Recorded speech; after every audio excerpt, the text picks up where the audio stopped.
DeSanto Propane is 4 generations strong as a trustworthy, family-owned business with unmatched customer service. Go online at DeSantoPropane.com for more info or call toll-free at 1-800-752-4574 today. Since 1937, the difference has been DeSanto Propane.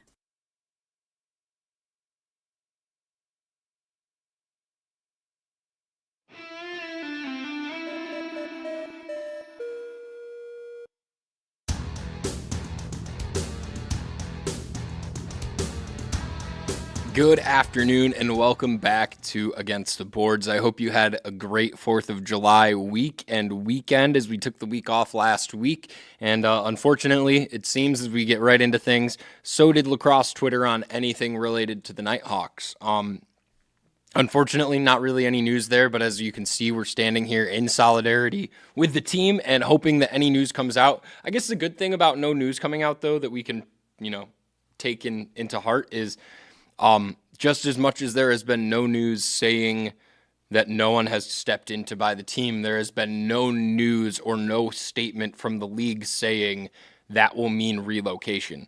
And with things getting closer and closer to an end, this team is, as I've said in past episodes, just far too successful in my mind to ever completely fold and disband.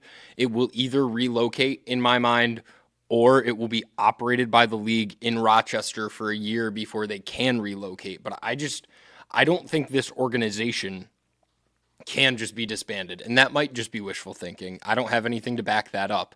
But at the end of the day, the success that they have found on the field is a product that it would be baffling to just remove from the league at this point.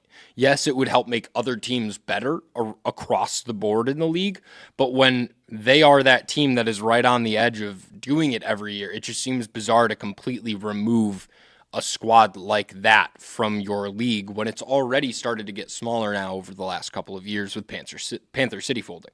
So, with that said, over the next month or so, while it's still super hot and nobody really wants to talk about hockey, and we're on this lacrosse trend before we truly get into preseason time for things like prospect camp, and then eventually October 10th rolling around, which it's still 3 months away, folks. We got a long time until hockey.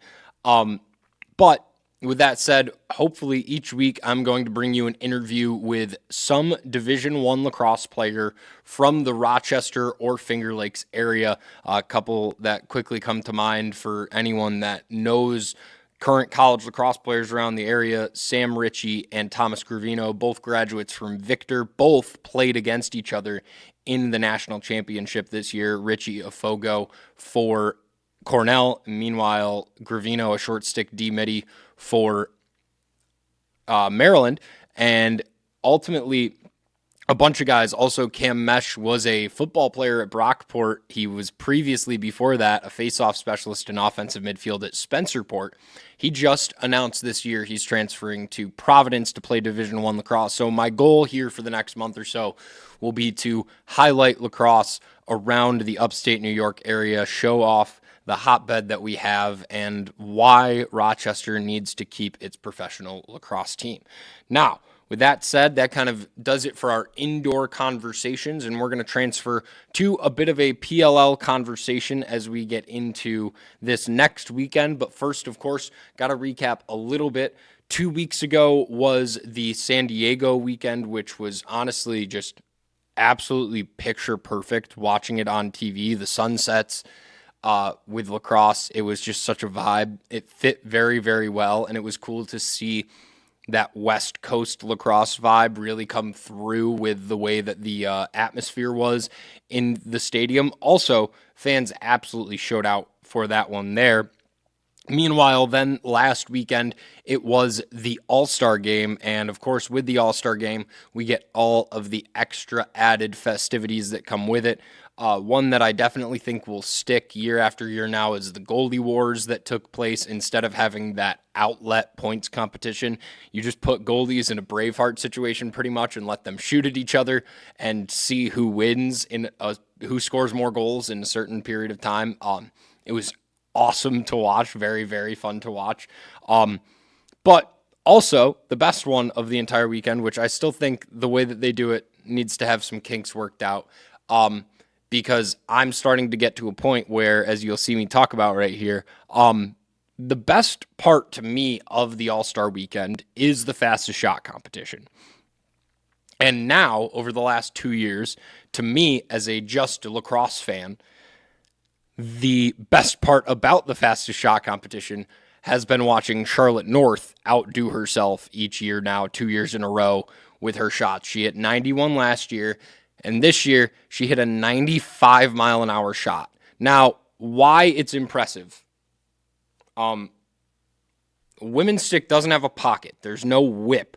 Every pro men's player that you see that has a shot that's under 85 miles an hour will try to tell you that the reason their shot is that slow is because their stick has no whip in it.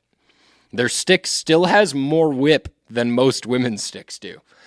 And ultimately, Charlotte North is out here just absolutely catapulting that thing at a 95-mile-an-hour shot clip. It's insane. The other thing about why I think it's cooler to watch in the women's game right now is the shot, just she has fully understood the crow hop that she needs, and the fact that that was 95 miles an hour and it was also almost painting the top corner is just absolutely disgusting. Last year when she hit 91, it was dead center in the net, and she talked about actually being like upset about the placement of the shot. That is a bullet. And she, just like Jared Newman last year when he hit 121, throws herself with that shot. She's fully understanding it. I cannot wait for the day that Charlotte North hits 100 miles an hour with that stick. But why this is so much cooler for the women's game than it is for the men's game. Every single competitor in the women's game for the fastest shot is using the same length stick. They have the same opportunity of hitting the same type of speed. It's all down to muscle. There's significantly more controllables when you have the same stick. The other thing that's cool is Aaron Quickendall, who is a Spencerport graduate that went to Northwestern, was one of the competitors in the fastest shot competition. Only 76 miles an hour, third in that competition. But ultimately, when you're going against Emily Harachuk and Charlotte North, that's kind of how the cookie's going to crumble. But the difference there was that you get 4 of the same controlled basis level of what they can do. The only difference is technique and actual muscle that is built up to take that shot. Then you jump over to the men's fastest shot competition, and 3 of the 4 competitors have a long pole. And now you're just looking at Matt Campbell hoping that he can at least break 100, and it's cool that we see a short stick go over 100 miles an hour, and then it's actually a competition between 3 guys. And then Graham Hossick just casually walked out and dropped 123, which, I mean, made it pretty fun. But I think the way that this men's fastest shot competition needs to go is we need 2 different lanes of it. You need 4 short sticks and 4 long poles, and they need to get 2 different trophies, because there's no reason that Matt Campbell and Graham Hossick should be competing for the same fastest shot when Graham Hossick's stick is 3 feet longer than Matt Campbell's is. It just doesn't make sense to me, at least. I mean, you can think that they just shouldn't have short sticks because they can't shoot as fast as long poles, and that could make sense too. But at the end of the day, having only 4 people compete in it at the All-Star competitions and having only one of the guys in that competition have a short stick seems criminal. And then you add on to it that the last time that a short stick truly won this competition, it was a fan out of the crowd hitting 118 with a short stick. And I can't right now remember the last time I saw a pro player with a short stick hit 118. So, I mean, do with that information what you will. But yeah, I think that the men's side of it needs some adjustment, and they can look at what the women's side is doing for that adjustment. And some more uniformity. There just needs to be a little bit more controlled in that environment so that you get a true competition. And it's the other thing too, I mean, setting up to go to a final and then shoot again. Just take the fastest shot. Like, there's no reason that Graham Hossick should have had to shoot again at halftime of the All-Star game unless the person he was shooting against broke 123 miles an hour. Like, that should have been the only reason that he should have ever had to let a ball out of his stick. but they have the shoot off for competition's sake. It's just like, no, just whoever shoots the fastest on the weekend should get the trophy, period, done. And when he has to beat 111 miles per hour and he gets 123, we should probably just hand him the trophy and move on and go to the next thing. But that was the All-Star weekend, and it sets us into this next weekend of the PLL. But before we get to this weekend of the PLL, let's take a glance at the league standings overall for the PLL. And, when people talk about successful leagues, there's two different things that you can talk about: parity and predictability. There is a whole lot of parity going on in the PLL right now. 4 teams just over 500, 4 teams just under 500. No team with only 1 win or loss in their columns. Everybody has doubled up in some sense. Now, this is where my worry is with something like this happening. When you are trying to generate more fans for a league, when you're trying to generate more eyes on a sport, predictability is beneficial.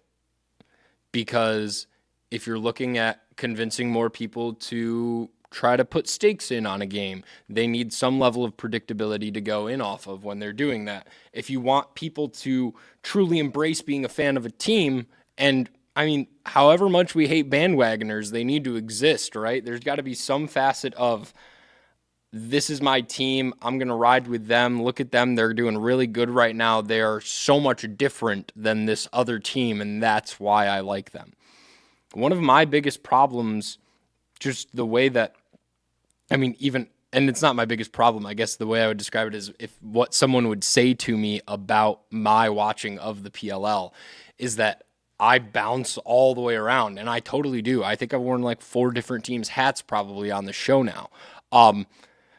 But that's because I'm personally a fan of players, right? Like, I'm not watching all of the Outlaws games every single weekend, like just to watch the Outlaws because I'm an Outlaws fan. I'm watching the Water Dogs game so I can watch Thomas McConvey and Rylan Reese. I'm watching the Chaos game so I can watch Blaze Reardon and Owen Hiltz. I'm watching the Atlas game so that I can watch Jeff Teat. Like, it's the way that, my personal fandom of lacrosse is, but I am an outlier in what the PLL is trying to gain as a fan, completely. I'm the type of person that they are already expecting to watch without having to put any effort in. And so where they need to put that effort, in my mind, into is finding those levels of predictability. And I'm not saying one team should be undefeated right now and just steamrolling everyone, and that like the Archers should just be tearing their way to a championship. I think the sport of lacrosse has a lot more nuance than that. What I do think will happen, and it will end up working out kind of poorly almost, is that in the sport of lacrosse, these guys on these teams that have won know how to win. And so when 6 of 8 teams are going to make the playoffs, a team like the Archers can go through the season looking at a team like the Chaos and say they do not have the horses to hold up with every other team in the league every single week. They're waiting and dependent on Blaze Reardon saving more than 20 shots a game. As long as we beat them and stay 1 game ahead of them, we're in the playoffs. This is the Utah mindset, right? As long as we stay a game ahead of them, we're in the playoffs. When Utah's in the playoffs, they just won back-to-back championships, and each time that they did it, they did not have the full strength of their team. So what does that team look like if they're in the dance and then they're on the run? And that's where parity can happen, but you have 10 weeks of the season that you have to get through to get to that point. So I don't know if it's that the stakes need to be a little bit higher to get into the dance at the end, or if it's that the league has come out and said they don't want another team for a little bit here, a lot. But I personally feel that adding another team to each conference in this league would benefit the predictability of the league. Because I'm sorry, I don't think it's a good product when the Ivy League has a circle of defeat or a circle of wins, that every team has beaten, everyone in a chain, right? I don't think that's a good thing when you have a professional sports league where the only teams that are playing that sport have all beaten each other. That means that when you're a fan and you're trying to watch the game and you're trying to put your pick'ems together for a week, or you're trying to figure out your fantasy lineups or whatever it may be, you're just going to find yourself more and more frustrated by things because of a lack of predictability. And in certain aspects, that's really cool and it's awesome. And that is why we love lacrosse to an extent. You got to figure out the line.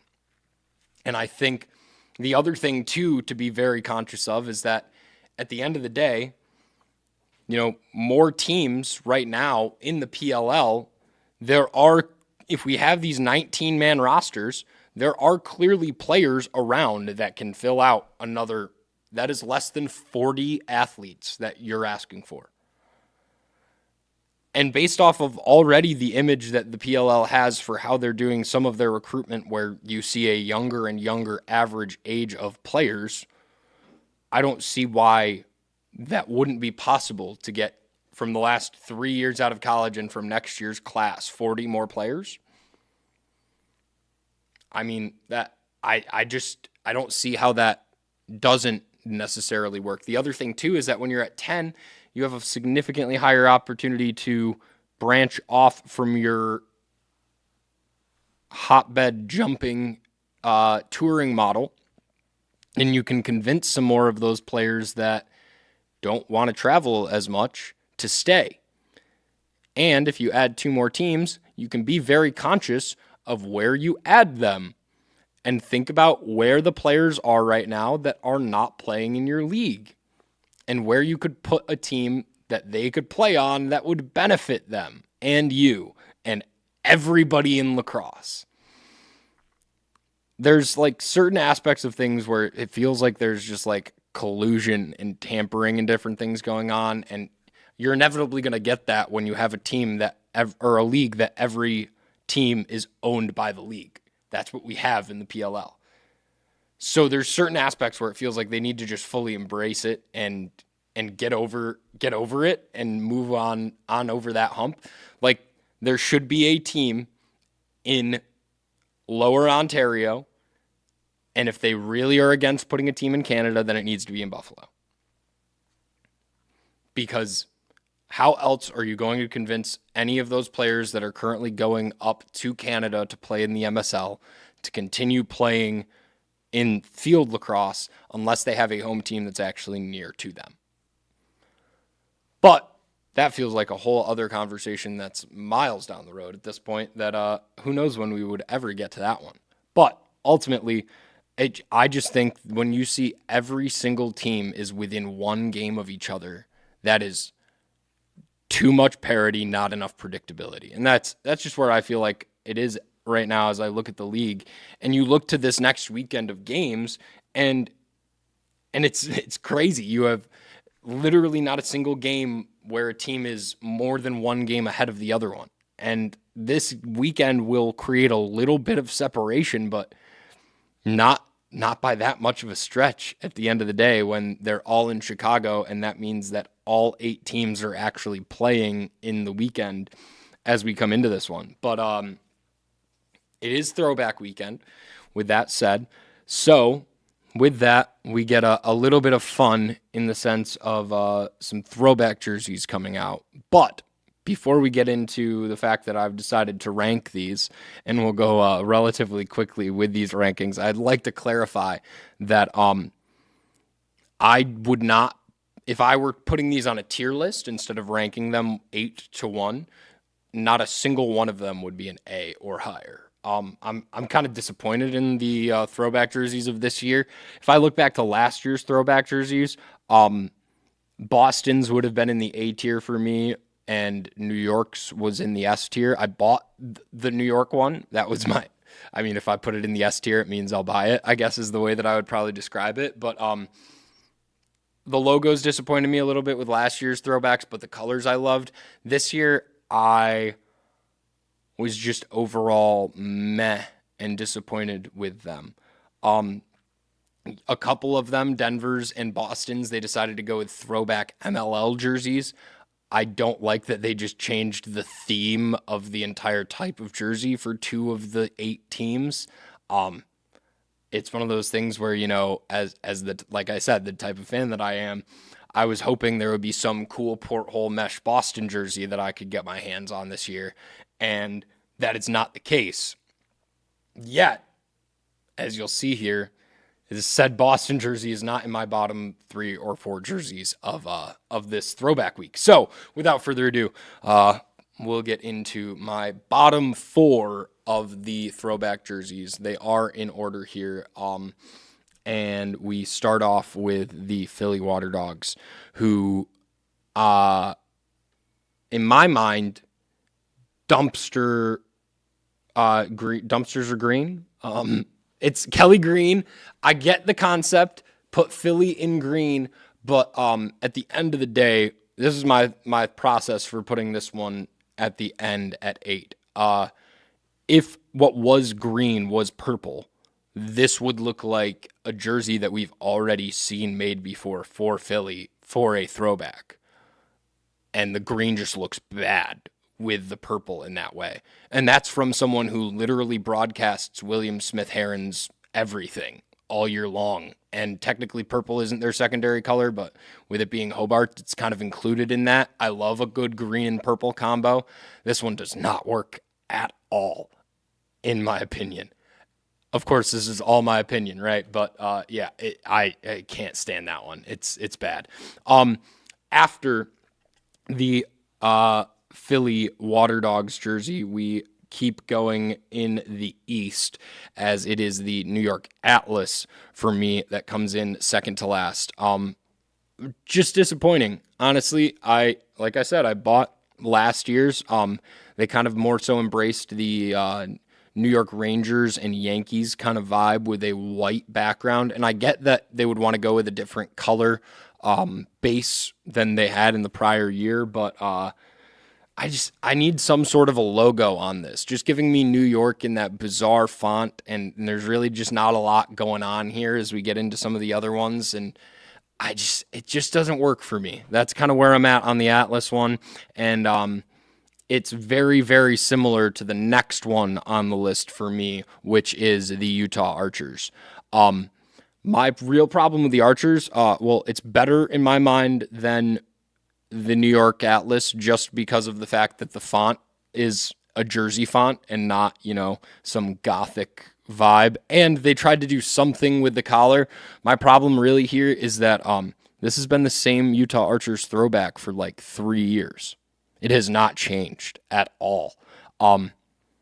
Give us something else. I mean, it really has been a navy blue jersey with orange accents and white numbers as long as you've done the porthole mesh throwback jerseys. Like, give us a bright orange porthole mesh already, or a white, and do something else on top of it. But this has been the same Archers throwback as long as they've done this. Fourth for me on this list was the Denver Outlaws. Ultimately, I don't have any true issues with this jersey, but if I did, it would be that this is probably just what their jerseys should have looked like this year. Their actual jerseys. Maybe just not the numbers the way that they are, but I would have just done the shoulder design on their actual jerseys for this season. It doesn't look different enough for me from the Denver jerseys that they have, because it's what I imagine in my head the Denver Outlaws are wearing already. So for that sense, it's higher than a couple of others, but it just, I feel like there's going to be some people that have this jersey like 1 on their list because of that throwback aspect, but it just they're not doing enough. And it feels like this is just one of those things where they said, yep, let's pull the old Denver jersey. And in my head, when I see this, I just go, why wasn't that the Denver jersey anyways this year for the whole season with more orange, more silver accenting it? So there are our bottom 4 for the throwback jerseys. Did not have the tier list set up, but I would say the Denver is the B. everything under the Denver is C or lower on my tier list ranking system. But as we get into the next four, I will go first to the Maryland Whipsnakes jersey, which first valid reaction, obviously, oh, look, it's just Maryland football. Yep, pretty much. That is kind of exactly what they're going for. I think I might just have a little bit of bias putting this one here solely because it is so much better than last year's throwback jersey. Oh my goodness. Their yellow jerseys from last year were just kind of painful to look at sometimes with a big block letter M on the front of it. These, I love the shoulders on these. I think they look very, very clean. If you're not a fan of the fact that the Whipsnakes have fully embraced being Maryland, then I would understand that this jersey isn't for you, but this one actually does truly work for me. I might also just, white porthole mesh works. It does, guys. Like, put the pads, have colorful undershirts, and put white porthole mesh on. It's just going to work almost every single time. Like, I don't see how it doesn't, honestly, work out. 3 on the list for me is the Carolina Chaos. Now, this Chaos jersey, first of all, also kind of in the same realm as Maryland. Last year's jersey just made 0 sense whatsoever. White porthole mesh, it was gorgeous, but it said state across the front. Carolina is not one state, it's 2. And NC State is not a lacrosse program of any sort of awareness to be kind of going towards. Now, the shout out for Paul Russo, my producer here, he said this looks like a South Carolina football jersey, and I definitely do get that sort of the Gamecocks vibe out of it, just that shade of the red and the truly thick accents on the shoulders makes it more of that football vibe. But it's interesting to me. It seems like the clear energy for the Chaos since they've gotten to Carolina is try to acknowledge teams that are not the Carolina hotbed teams that you would expect, which would make sense when, they went down there as a team in red and all of the biggest teams in the Carolinas are blue. But ultimately, I don't have too many issues with this jersey personally. It doesn't do anything extra for me. It doesn't frustrate me like some of the other ones do. I like the collar. I usually like those fun accents on the collar too, in general. But yeah, this black porthole mesh is going to definitely go hard if they do. The other thing, and it's always like this, if they do good colored undershirts, it will all look very, very clean with the porthole mesh. 2 on my list is the Boston Cannons jersey. And this jersey gets here because that is my favorite Cannons logo that they've put on anything for the PLL. It's sick. It's not one that they've used in a while. I usually enjoy when the Cannons decide to put on some sort of an actual firing a cannonball out of a barrel as their logo, but the C works for me. It looks awesome.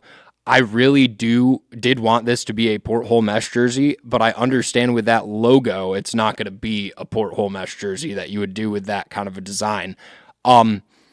This one, that same kind of thing, and I'll bring it up again. Just, I don't love that they decided to do 2 of their 8 jerseys just as the 2001 MLL throwback jerseys and then leave all of the other ones. Like, obviously, you're not going to make all 8 of them have some sort of relation to the MLL, but you could have given each of them a legacy team to wear throwback jerseys of. How hard would it have been? Well, the problem, though, is that you made the Outlaws, and they would have been the Rattlers. So ultimately, things get a little weird and dicey in that sense, but I want consistency. I don't want a couple of them to be different from the rest of them. And so that's really the reason that I couldn't put this at number 1. I needed to have a porthole mesh jersey at number 1, and that is why in the 1 spot we have the California Redwoods, who honestly, this is the best throwback they have done in my mind. And I will be really clear. This is still only a B tier throwback for me. I don't think anything on this list is an A or an S. That's my main takeaway from this. But the Cali logo that they decided to put on the jersey with the bear holding the stick like he's a hobo walking down the street and he's got his stick with all of his belongings in it. Hilarious. I love it. The white porthole mesh works. They don't have too much extra going on with the jerseys. And I'm really intrigued to see what helmets they have with these. I'm guessing they're going to be some like green matte blacks or green matte with these ones, but I really enjoy this, and I like just the Cali across the front. Looks good. Last year, I didn't love having the state of California as the design, but I did really like their green porthole that they had last year. But yeah, this one, I just think it's the best of the bunch, but it's still not anything super, super miraculous. So our final four, top four, Maryland, Carolina, Boston, and then California. I'm excited to see how they actually look, but I'll be real. I mean, first of all, I find it interesting how much I'm realizing while I look at the rankings that I have, how much I like the white base for throwback jerseys. I just feel like you can do more.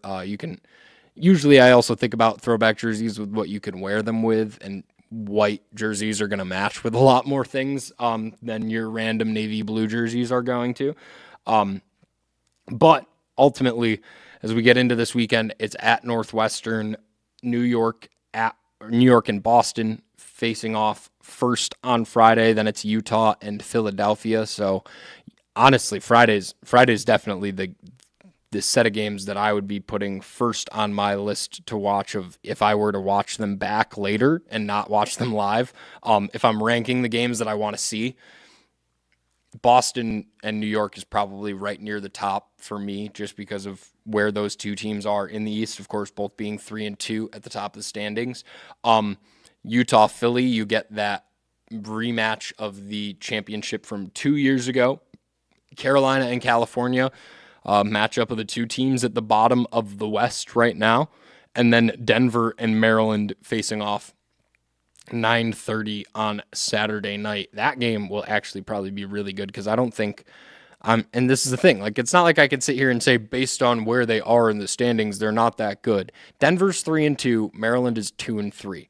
Realistically, we have no idea. They very well could both be 3-3 at the end of this weekend. Very well, we could see Denver keep on clicking. I think the interesting thing to me with this Denver Outlaws team right now, and what we've seen since time has, started to roll well for Jared Bernhardt, is as they start to figure it out, they look really, really scary when everything is ticking. And it's exciting because I was worried that offense wasn't going to find that, and now it just seems that they can continue to snowball. And I'll be intrigued to see when that snowball gets stopped, really, for Denver. But it's so hard to even say that there's a favorite in the PLL right now, honestly. Like you'd want to say it's Boston, right? But they got beat by inarguably the worst team in the league, who the only way that they've won any games this season is by having two of the best goalie performances in PLL history, let alone in this season of the PLL. So it's a weird spot early on in the season also for the PLL, of course, with every team being only 5 games in right now. But 7 and 9:30 Friday and Saturday for the PLL. The only game of those that will be on syndicated television, that New York-Boston game on ESPN2.